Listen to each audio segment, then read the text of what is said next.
Hi, it's Crazy Monkey here again. I just had the battery shut off, so I just had to change the battery pack. Just change the battery pack, so we're good to go. I'm on a rocky area right here. Alright, so I'm back. Alright, so like I was saying, in part 1 of the blog, now I'm in part 2 of the blog, I was just talking about how a lot of these filthy rich liberals, they're kind of like atheists. A lot of them are like atheists, honestly, they are. They even admit this. And I think what it is when they become atheists, some of them, not all of them, but a lot of them, they get this like God complex where they then think they're God. And they think they can just write the rules. And they think they can just do whatever they want. You know, a lot of them, I think that's what happens. And then they think that they're perfect. They think that they're good. And they do these tremendous evil atrocities and they think they're good.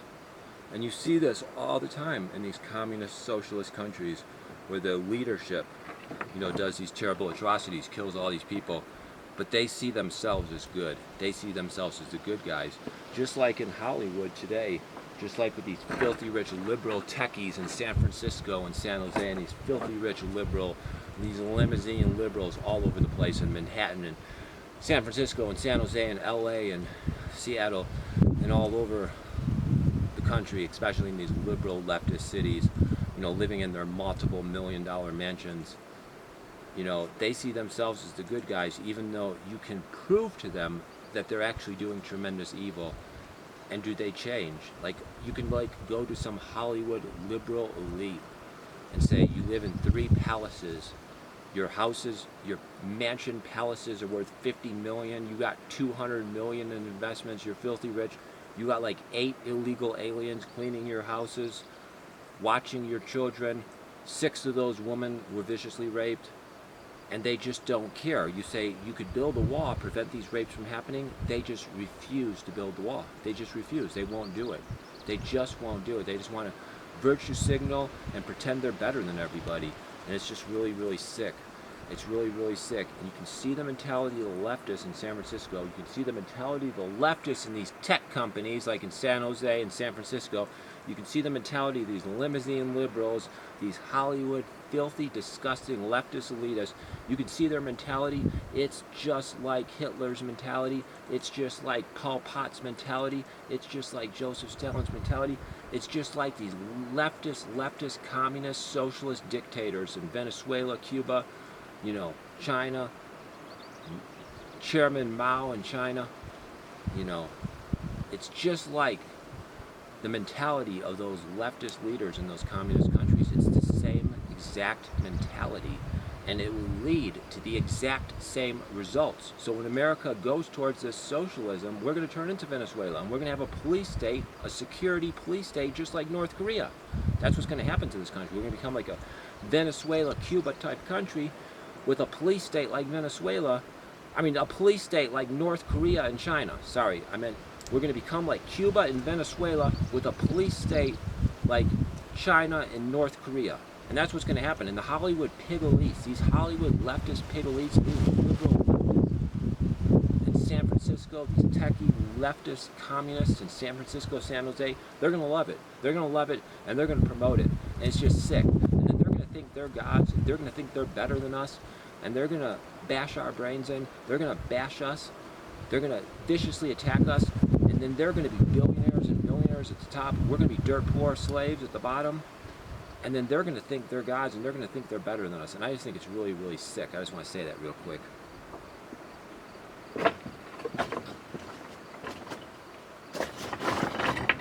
You know what? We're going to keep going, folks.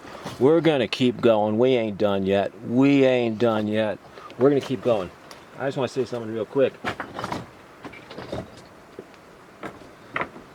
You know, the thing is, with these leftists, whether it's Hollywood, you know, San Francisco, you know, these leftists, whether it's these communist countries, these leftists, they're atheists so much.